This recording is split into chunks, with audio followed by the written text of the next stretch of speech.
7 News, Brisbane's airport link finally open to traffic. We'll cross live to Sharon Gadella to see how drivers have responded and how the tunnel affects tonight's peak hour. Anger over claims Queensland Olympian Liesl Jones is out of shape and the new way to track down lost pets. Queensland's #1 news. Coming up in 7 News, after more than 3.5 years' work, the $4.8 billion airport link has opened to traffic.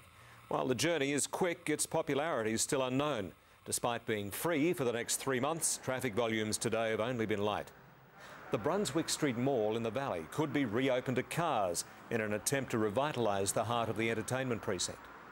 Olympians, including Cathy Freeman, have slammed suggestions that photos of Liesl Jones preparing for her 4th Olympics indicate she's lacking condition. And beach erosion on the Gold Coast has crept so far, it's undermining the safety of a life-saving tower. Now let's check the weather with John.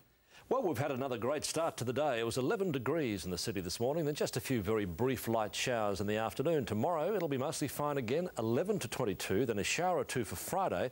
That'll be followed by a fine, cooler weekend. It'll be 9 on Saturday morning, 7 for Sunday. Coming up in 7 News at 6, what's Airport Link doing to peak out traffic on the north side? Sharon Gadella's live with the latest. The plan to put cars back on the Brunswick Street Mall in the Valley. And more Gold Coast beaches disappear as erosion stretches from Southport to Miami.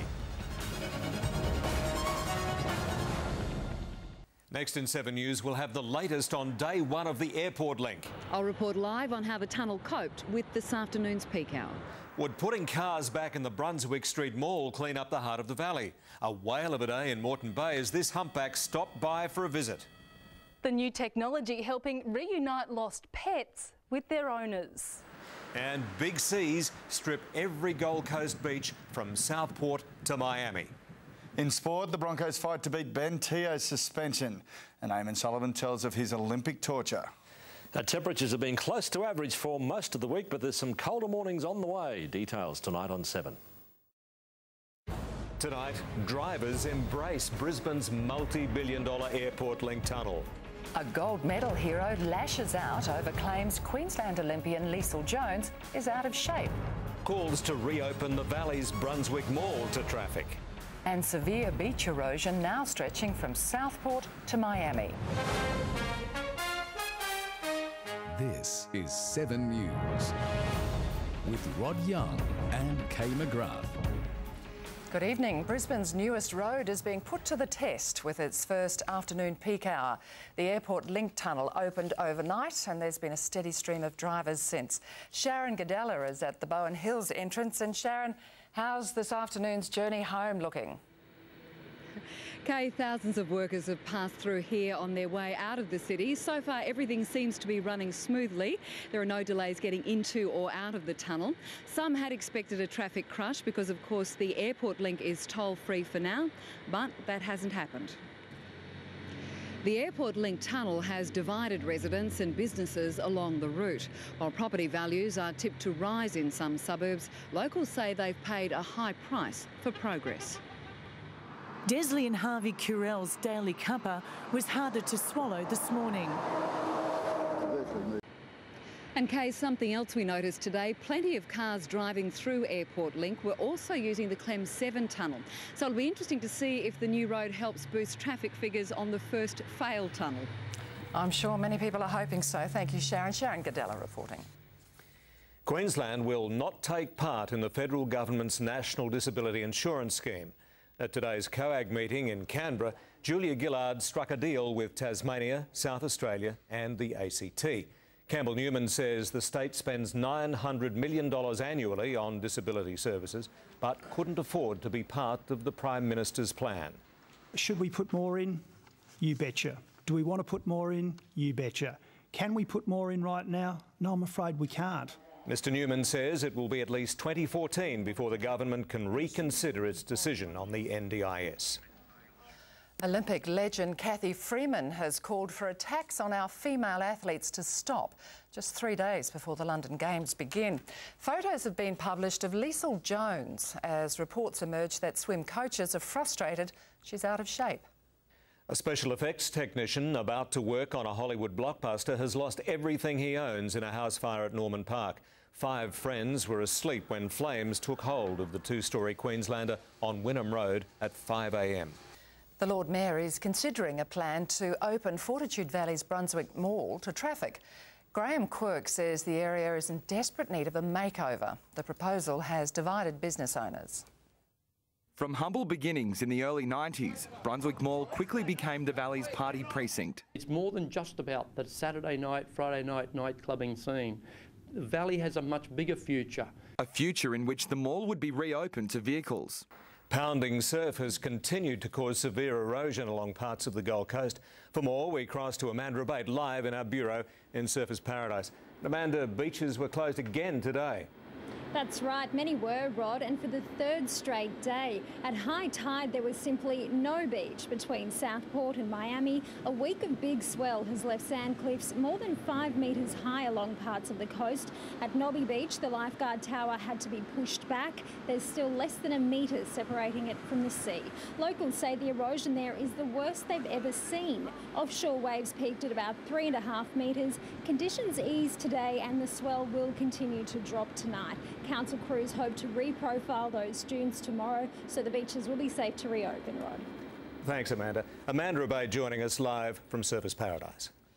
Tourists travelling to Stradbroke Island had an unexpected surprise this afternoon. A whale cruising in the middle of Morton Bay.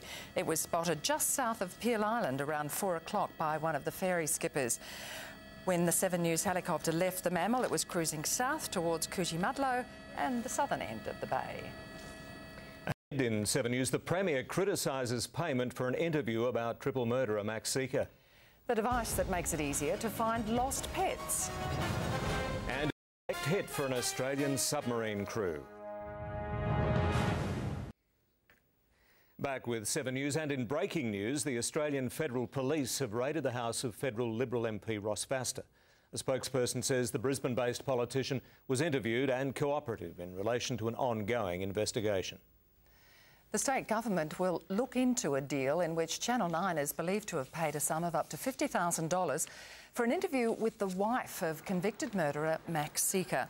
Seeker is serving 35 years for murdering the 3 Singh children in their Bridgeman Downs home in 2003. And we've tracked Shane down just in time for sport. Happy to be here as always, Kay. Hello everyone. Coming up, Eamon Sullivan tells of his Olympic torment as the dramas around John Stephenson persist. And the Broncos fight hard to beat Ben Teo's suspension. Broncos back rower Ben Teo is currently fronting the NRL judiciary, pleading for his high tackle charge to be downgraded so he can face the Eels. He'll also have to overcome a thigh injury to make Monday night. Aussie contender Eamon Sullivan has spoken about the injuries that almost forced him to quit swimming. In an exclusive interview with 7 News, Sullivan says the road to London has been gruelling, but Olympic gold will make the sacrifices worthwhile. He's broken world records and won Olympic medals, but Eamon Sullivan has endured a painful build-up to London. OK, that's our sport. Thanks, Shane. Let's check finance now. And weaker than expected inflation data saw our market close down. The ASX 200 was 9 points lower at the close. Macquarie Group fell 43 cents after a drop in first quarter profit. Locally, Airport Link operator Bris Connections rose more than 16% on the tunnel's first full day. And the Australian dollar has slipped a little to $1.02 US cents. Wednesday weather now. Here's John.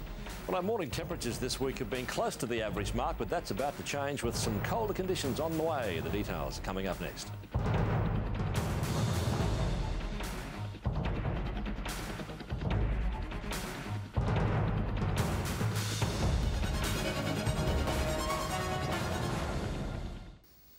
Good evening. Another perfect start to the day, and then by the afternoon the clouds started to build up a little bit. Just a few very brief isolated showers developed. Most of those were offshore. Point Lookout recorded 0.9 of a millimetre.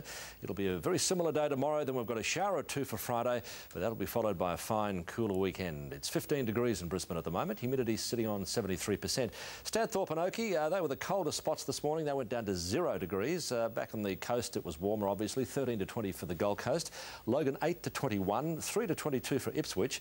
The cities range 11 to 21, 9 to 21 around the Redlands, 11 to 20 for Redcliffe and 13 to 21 for the Sunshine Coast. Now, the cloud affecting Queensland is along the coast at the moment. It's the high that's generating the wind, so the moisture stays there. Maybe just a brief shower around. We've got a trough moving through for Friday, a shower or two then. That'll get away pretty quickly by Saturday. Drier southwesterly winds giving us some great days and cooler mornings as well. Now, around the country, partly cloudy for Perth tomorrow, a few showers for Adelaide, some rain for Hobart and Melbourne. There's a morning shower about for Canberra, a little bit cloudy for Sydney, not a bad day, and it'll be fine and 31 for Darwin. Northern Centres, fine 27 for Cairns. There's a possible shower for Townsville and Mackay. Mount Isa's got a fine day. Then down the coast, maybe an afternoon shower for Rockhampton, just the possibility of a brief shower further south from there. It'll be 10 overnight for Maryborough and mostly fine for Toowoomba with a range of 8 to 18.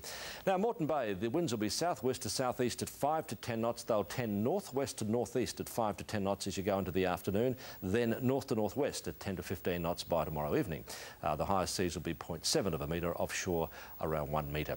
Now, mostly fine day, just a chance of a shower tomorrow. There's light winds tending northeast during the afternoon, 11 to 22. As we go around the southeast, similar forecast, it'll be mostly fine with a possible shower, 11 to 21 for the coast, Ipswich 6 to 22, 9 overnight for Logan, it'll be 8 overnight for Caboolture.